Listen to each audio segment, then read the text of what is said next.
pour une photo. Désolé. Ah, ça va, c'est bon.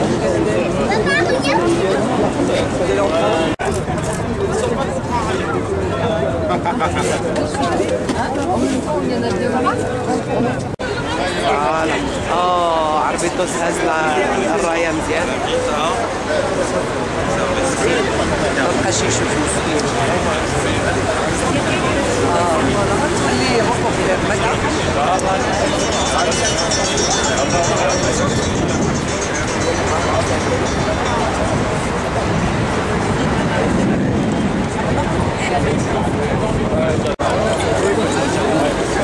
Ouais, غير بلدية. بعد الحرب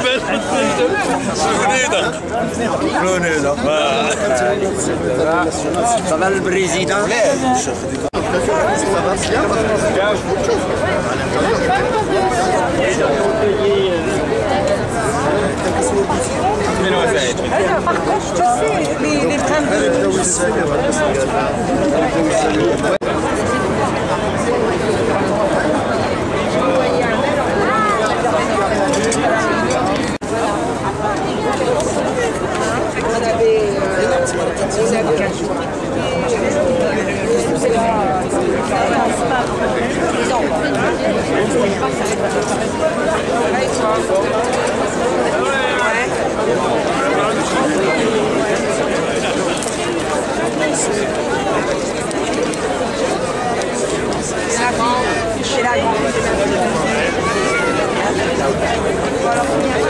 Voilà, nous sommes bien évidemment tous là pour dénoncer cet acte barbare, pour dire non au racisme aussi, et nous sommes aussi là pour rendre hommage à ce jeune homme qui est tout simplement... Oui, merci. Et nous sommes aussi là pour rendre hommage à Brahim Bouharam. Vous êtes nombreux, je ne vais pas saluer tout le monde, j'ai une liste, on est plus de 66 associations, partis politiques, syndicats. Bien évidemment, je salue tout le monde et je les remercie.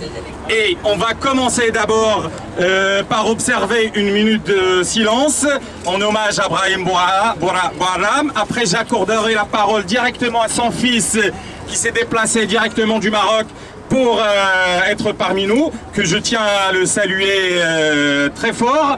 Et suite à ça, il y aura 3 organisations qui vont prendre la parole pour tout simplement rendre encore une fois hommage à Brahim Bouharam. Alors, je vous invite, on va commencer tout de suite, je vous invite à observer une minute de silence. Merci.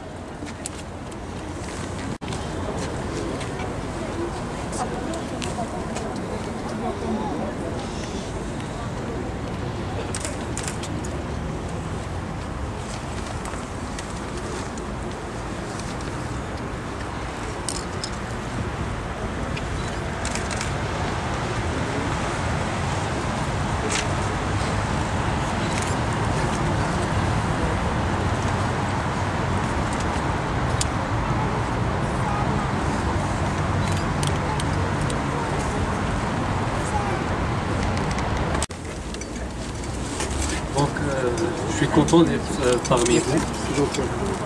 Et je vous remercie l'association MAP et ATMF de m'avoir accueilli. Faut parler plus près. Donc je suis content d'être parmi vous. Et je vous remercie l'association MAP et ATMF de m'avoir accueilli. Je remercie aussi le maire de Paris qui rend hommage chaque année à mon père. Et je vous remercie aussi de ne pas oublier mon père. Donc, je remercie toutes les associations qui sont présentes. Merci. On peut applaudir, nous rappelle que les valeurs de l'humain, ils sont supérieurs à n'importe quelle idéologie raciste. Je donnerai la parole directement après ça au président de l'association des travailleurs maghrébins de France, mon ami Driss. À vous la parole, Driss.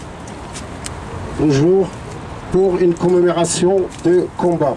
Brahim Bouharam, nous t'apportons l'arôme du temps des révolutions arabes, ces révolutions qui lancent la foudre déferlante et pacifique. Le petit enfant de son frère, Ayed Moussa et tant d'autres victimes, trop de victimes des assassinats racistes. Tu fais partie de ces noms génériques désormais.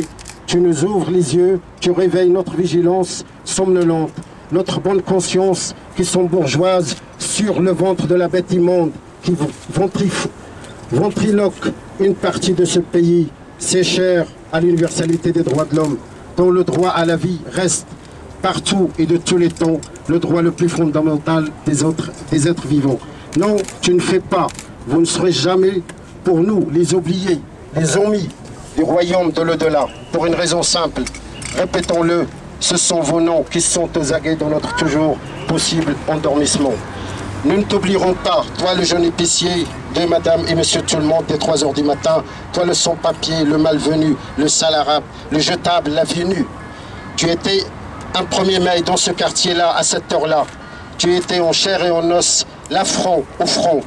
Tu as piqué de front le front. Tu défaisais le défilé des fachos. Les skinheads l'ont vécu comme ça et ils te l'ont fait payer pour toujours. Toi, l'arabe des arabes, qui sont en train de bouleverser le monde d'aujourd'hui, dont nous t'apportons l'arôme de temps, Tiens, bon camarade d'Abdel Teflabi, en de telles circonstances, Jocelyne à ses côtés. Oui, à tes côtés, ce jour du 1er mai 1995, tu étais loin d'être seul, Brahim. L'Assemblée des Anonymes n'avait d'égal que celle des célèbres. À côté de Daniel et François Mitterrand, il y avait des colors, des affiches de Ralph Franc et des juristes du Gesti. À côté de Christine et d'Abraham Sarfati, il y avait un militant du service d'ordre. À côté d'Adonis et de Raymond Benarim, il y avait un imam. À côté de Frère Bsri et Hassan Haj Nasser, il y avait une mère de famille nombreuse et un prêtre ouvrier. À côté de Maya et Martine Aubry, il y avait des ouvriers immigrés et parmi eux se trouvait un rabbin. De l'extrême gauche au centre droit, des athées aux croyantes et aux croyants, notre assemblée faisait bloc autour de toi et de tous ceux qui murmuraient dans nos mémoires. Toi, tout le peuple semblait faire présence à lui-même. Non, nous n'oublierons pas les crimes racistes des frères Mhenni, ni de Saïd Bourarch, ni de Saïd Mgenna, Mkara, ni de Cheib Zerraf, jamais. Nous n'oublierons pas la profanation des cimetières et des tombes musulmanes, juives et chrétiennes. Non, nous n'oublierons pas la législature pourrie de Sarko, Hortefeux et Guillon qui trouvent la lupinisation trop molle, la lupinise encore plus. Ni les banlieues, ni les quartiers populaires dévastés dont se conduire à chaque instant leur population du seul fait qu'elles appartiennent au peuple. Nous les jugerons maintenant solennellement, demain devant la justice. Il faut rendre la salitude à la salitude. Nous résisterons et combattrons face à la guerre contre l'égalité pour tous. Merci.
Descendez l'escalier là. On est trop près, attendez. Vous voulez pas qu'on recule, les gars?